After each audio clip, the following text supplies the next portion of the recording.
2 Rois, chapitre 3. Guerre contre Moab.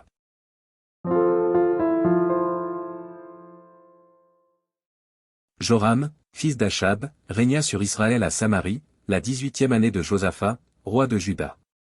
Il régna 12 ans. Il fit ce qui est mal aux yeux de l'Éternel, non pas toutefois comme son père et sa mère. Il renversa les statues de Baal que son père avait faites. Mais il se livra au péché de Jéroboam, fils de Nébat, qui avait fait pécher Israël, et il ne s'en détourna point. Mécha, roi de Moab, possédait des troupeaux, et il payait au roi d'Israël un tribut de 100 000 agneaux et de 100 000 béliers avec leur laine. À la mort d'Achab, le roi de Moab se révolta contre le roi d'Israël. Le roi Joram sortit alors de Samarie, et passa en revue tout Israël. Il se mit en marche, et il fit dire à Josaphat, roi de Juda, le roi de Moab s'est révolté contre moi, veux-tu venir avec moi attaquer Moab? Josaphat répondit, j'irai, moi comme toi, mon peuple comme ton peuple, mes chevaux comme tes chevaux.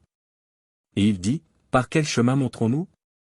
Joram dit, par le chemin du désert d'Édom. Le roi d'Israël, le roi de Juda et le roi d'Édom, partirent, et après une marche de 7 jours, ils manquèrent d'eau pour l'armée et pour les bêtes qui la suivaient. Alors le roi d'Israël dit, hélas!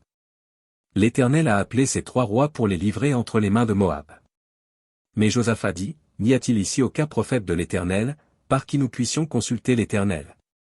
L'un des serviteurs du roi d'Israël répondit, il y a ici Élisée, fils de Shaphat, qui versait l'eau sur les mains d'Élie.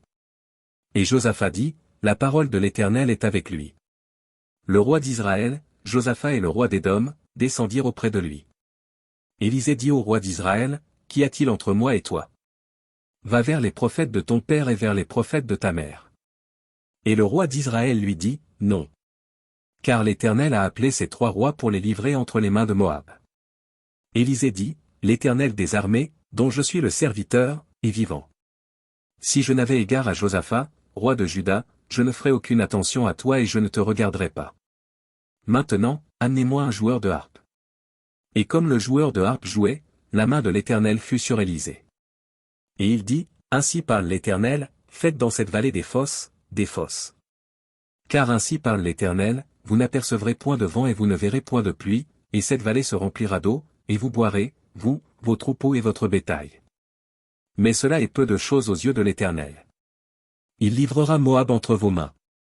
Vous frapperez toutes les villes fortes et toutes les villes d'élite, vous abattrez tous les bons arbres, vous boucherez toutes les sources d'eau, et vous ruinerez avec des pierres tous les meilleurs champs. Or le matin, au moment de la présentation de l'offrande, voici, l'eau arriva du chemin d'Édom, et le pays fut rempli d'eau. Cependant, tous les Moabites ayant appris que les rois montaient pour les attaquer, on convoqua tous ceux en âge de porter les armes et même au-dessus, et ils se tinrent sur la frontière. Ils se levèrent de bon matin, et quand le soleil brilla sur les eaux, les Moabites virent en face d'eux les eaux rouges comme du sang. Ils dirent, c'est du sang. Les rois ont tiré l'épée entre eux, ils se sont frappés les uns les autres, maintenant, Moabites, au pillage. Et ils marchèrent contre le camp d'Israël. Mais Israël se leva, et frappa Moab, qui prit la fuite devant eux. Ils pénétrèrent dans le pays, et frappèrent Moab. Ils renversèrent les villes, ils jetèrent chacun des pierres dans tous les meilleurs champs et les en remplirent, ils bouchèrent toutes les sources d'eau, et ils abattirent tous les bons arbres, et les frondeurs enveloppèrent et bâtirent Kir-Hareset, dont on ne laissa que les pierres.